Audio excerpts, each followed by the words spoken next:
Radio Campus. La science infuse.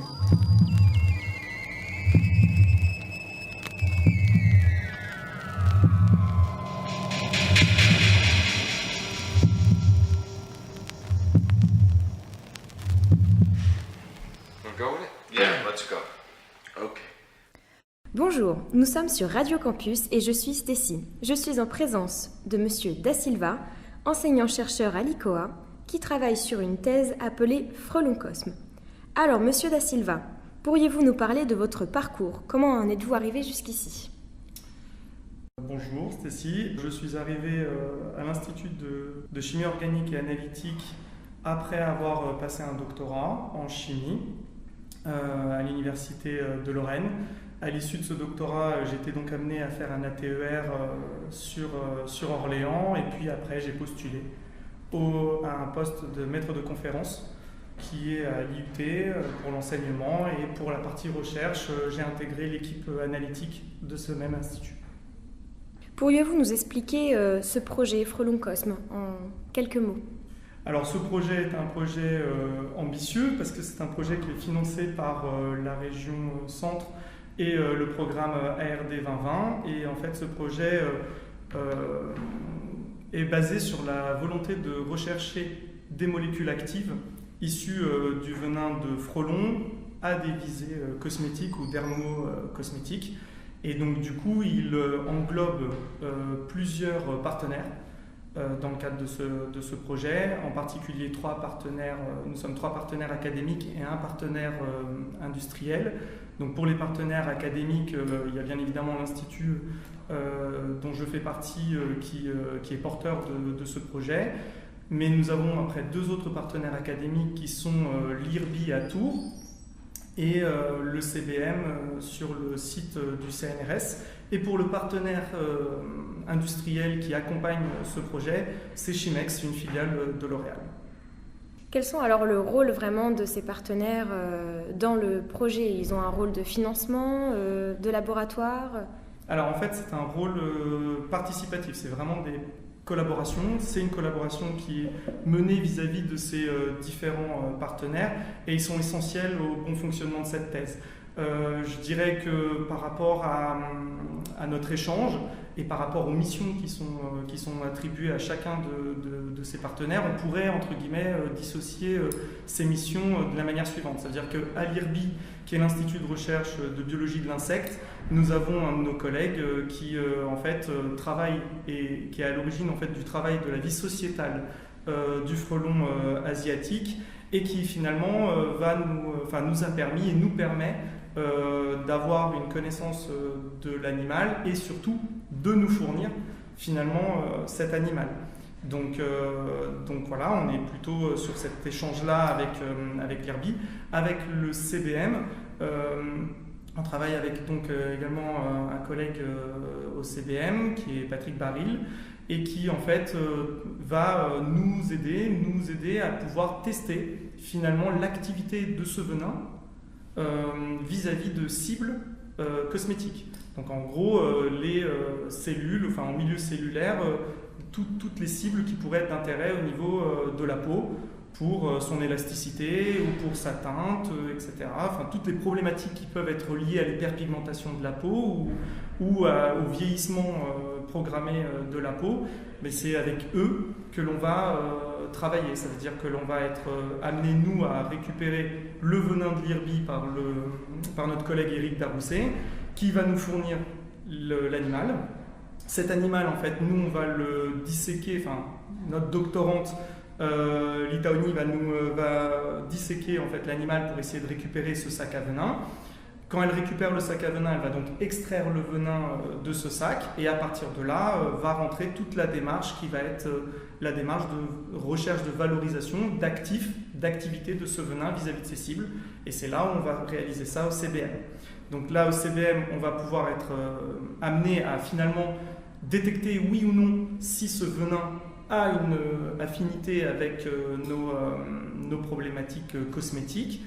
Et bien évidemment, il faut qu'on trouve une activité sans aucune cytotoxicité, donc sans aucune innocuité. C'est tout l'intérêt. On sait très bien que effectivement le venin est une source particulière et l'objectif, comme toute molécule naturelle, que ce soit des plantes ou que ce soit du venin, donc une ressource naturelle mais cette fois-ci animale, bien évidemment on peut avoir des bénéfices, on peut avoir une activité, mais cette activité n'est réellement intéressante que si elle ne présente aucune toxicité vis-à-vis de la personne qui va l'employer.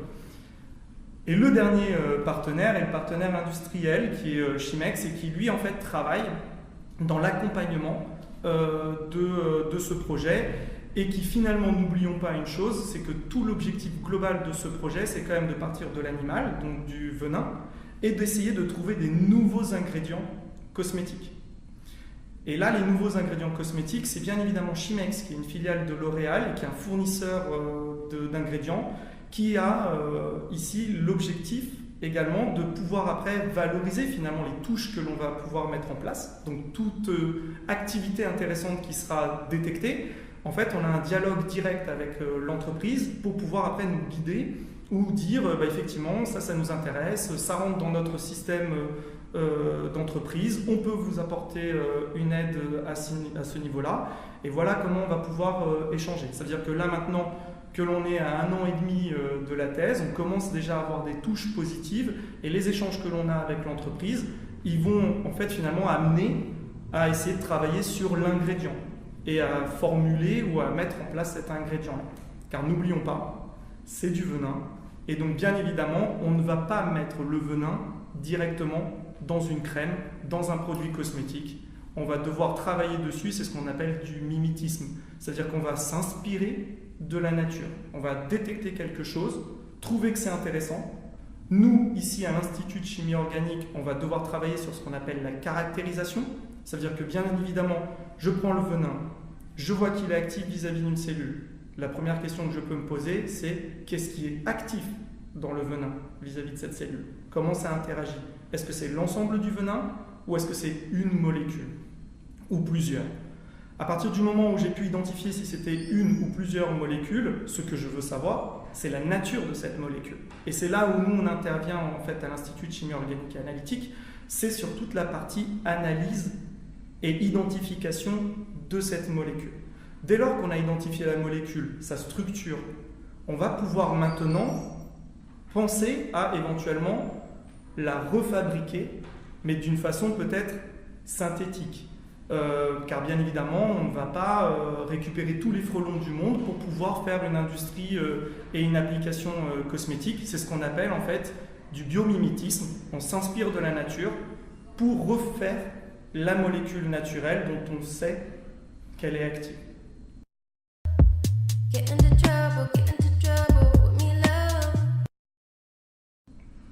Comment vous est venue l'idée de travailler sur le frelon ? De la même manière que ce que je viens de vous expliquer. Finalement, grâce à ces échanges entre équipes académiques, à l'IRBI, comme je vous le disais précédemment, ils ont une forte expertise et connaissance de cet animal-là. Ils l'étudient depuis de nombreuses années sur plusieurs projets, mais plutôt sur un système, je dirais, compréhension sociétale de l'animal, comment il évolue, sur quel cycle, quelles sont les castes qui composent cet animal, et dans l'objectif, bien évidemment, de nos collègues, d'essayer de fabriquer des pièges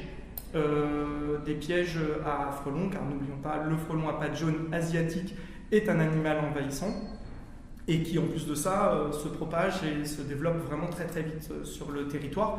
Donc tout l'intérêt de l'IRBI, c'était également d'essayer de comprendre comment il vit, comment il peut vivre sur notre territoire et comment on peut éventuellement le capturer, le limiter. Donc ça, c'était du fait que ces partenaires-là connaissent bien l'animal. Nous, on avait une vraie problématique et une connaissance plutôt de recherche d'actifs vis-à-vis de la cosmétique, mais par rapport à des plantes. Et on s'est dit, c'est pour ça que j'ai commencé cette interview en disant que c'était vraiment un projet ambitieux et à risque, c'était qu'on s'était dit, voilà, on a une forte expertise, entre guillemets, sur la recherche d'actifs naturels issus des plantes vis-à-vis de la cosmétique. Et à côté, on a effectivement une matière, si on peut la nommer comme ça, le frelon et le venin, vu que c'est une espèce envahissante, bien évidemment, la plupart des gens on est dans une phase, je dirais, de limitation de l'expansion de cet animal. Donc en fait, on amène à le tuer, en fait, à essayer d'éviter qu'il se propage de trop. Et donc en fait, il y a une matière première. Cette matière première, c'est le venin. L'animal est certes mort, il a un cycle de vie aussi qui l'amène à mourir naturellement en hiver. Donc cet animal est mort et en fait, on se dit, il y a un potentiel. Il y a une valorisation possible. Et là, l'idée, c'était ça. C'était finalement plusieurs scientifiques qui se disent, bah voilà, moi j'ai tel domaine d'expertise, moi j'ai tel domaine d'expertise. Est-ce qu'il n'est pas envisageable, finalement, de croiser ces différentes expertises pour amener finalement un nouvel élan ou une nouvelle recherche de molécules actives, sachant que ce n'est pas tout à fait nouveau. C'est-à-dire qu'il y a déjà des produits cosmétiques qui utilisent des produits actifs qui sont issus de venin. Donc soit de venin d'araignée, soit de venin de serpent. On a également des crèmes ou autres qui sont utilisées par rapport à la bave d'escargot. Voilà, je veux dire, tout ce qui peut provenir de l'animal n'est pas quand même une ressource qui est complètement exclue. Certes, c'est peut-être pas la majorité de vos produits cosmétiques que l'on peut retrouver. Néanmoins, il en existe et il y a déjà des produits commercialisés qui utilisent finalement ce mimétisme-là, en particulier pour la cicatrisation de certaines plaies ou autres. Quelles propriétés pourrait apporter du coup le venin de frelon dans un produit de cosmétique ? Alors c'est une très bonne question, elle est peut-être légèrement prématurée. J'aurai le plaisir de vous revoir éventuellement à la fin du projet. Aujourd'hui, on travaille sur plusieurs cibles cosmétiques. Alors les cibles cosmétiques classiques, c'est bien évidemment, parlons des anti-âge, qui sont soit des problèmes d'hyperpigmentation de la peau, donc les taches brunes que l'on peut observer sur la peau et qui amènent en fait finalement un problème esthétique, je dirais. Après, il y a bien évidemment les rides et l'élasticité de la peau qui peuvent être des cibles intéressantes pour notre venin. Donc en gros, aujourd'hui, on ne se limite pas. Ça veut dire qu'on est dans une réelle investigation sur toutes ces cibles-là, parce que l'objectif, c'est de voir quel interrupteur nous allons réussir à allumer avec notre matière première qui est le venin. Et à partir de là, on ira sur toutes les cibles possibles. Si on trouve un bénéfice à toute problématique anti-âge, nous irons dans chacune de ces axes. Si on voit qu'il y en a une en priorité qu'une autre, on choisira celle-ci. En tout cas, ce qui est sûr, c'est qu'à l'heure actuelle, on voit des activités, on a des touches, mais il est un petit peu tôt pour pouvoir dire vraiment quelle serait l'application de ce venin pour les futurs produits éventuels qui vont arriver.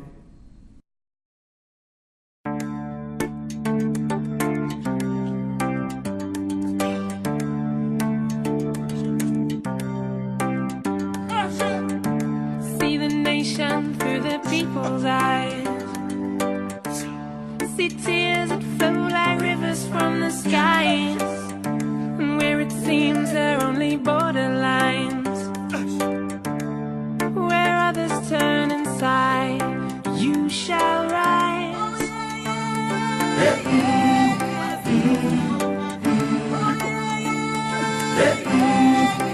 You shall rise.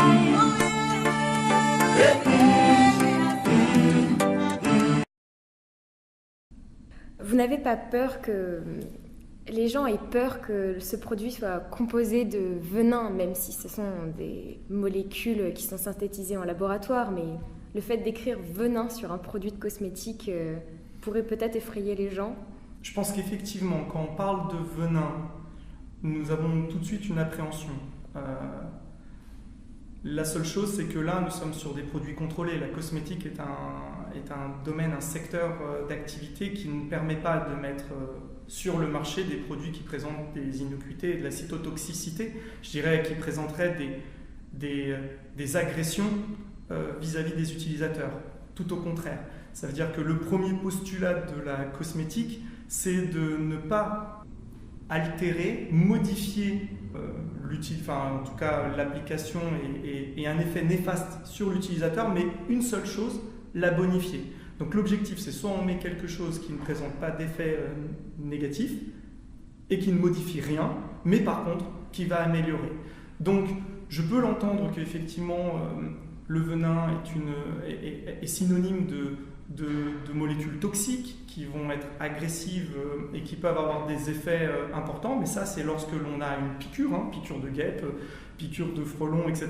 Effectivement ça a des effets qui peuvent être importants, parce que c'est des effets sous-cutanés directement infusés par l'animal, par voie présanguine et transmission. Donc, c'est vrai que ça a des effets, mais lorsqu'elles vont être formulées et lorsqu'elles vont être commercialisées, c'est sûrement un aspect, je dirais, plus basé sur le marketing et la communication qui va derrière être mis en avant, quelque chose qui, à mon sens, je ne maîtrise pas. Mais ce qui est sûr, c'est que du fait qu'il y ait déjà des produits qui présentent effectivement un biomimétisme de ces venins-là, sur le packaging, vous voyez effectivement la tête d'un serpent royal ou autre, ou d'une araignée ou d'un escargot, qui finalement, je pense que l'utilisateur, le consommateur, ne va pas forcément être freiné par l'utilisation, parce qu'il y a aussi un esprit de confiance qui doit être mis en jeu. Si un produit sur le marché, c'est qu'il est inoffensif, je dirais pour la santé en tout cas.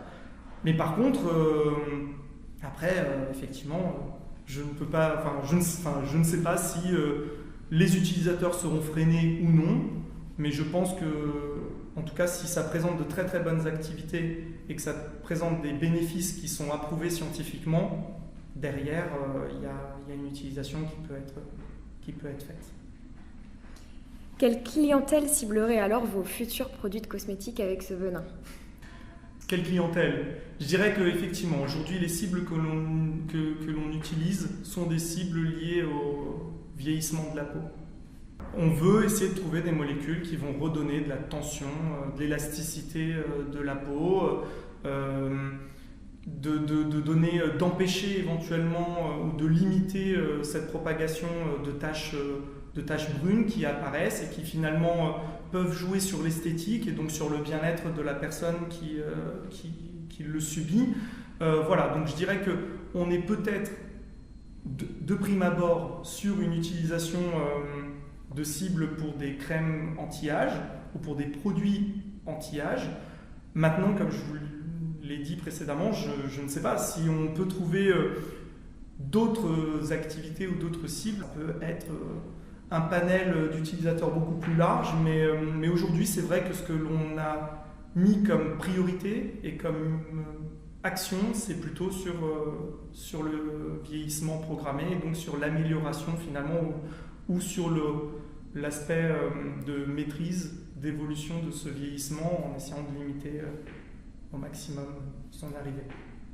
Comme vous me l'avez dit précédemment, votre thèse du coup est en cours et vous n'avez pas encore trouvé réellement de molécules ou...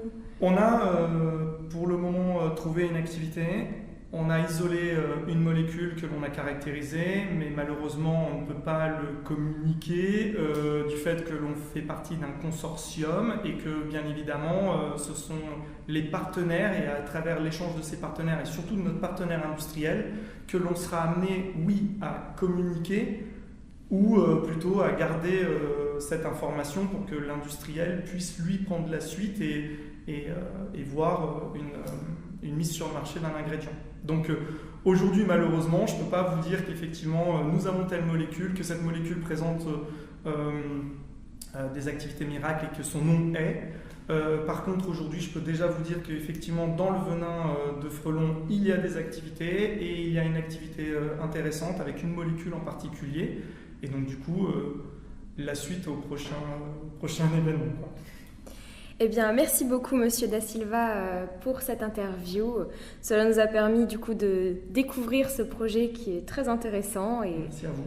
De parler aussi de la cosmétoscience en général et de tous les partenaires, du coup, qui vous aident énormément dans votre projet. Merci beaucoup. Radio Campus. La science infuse.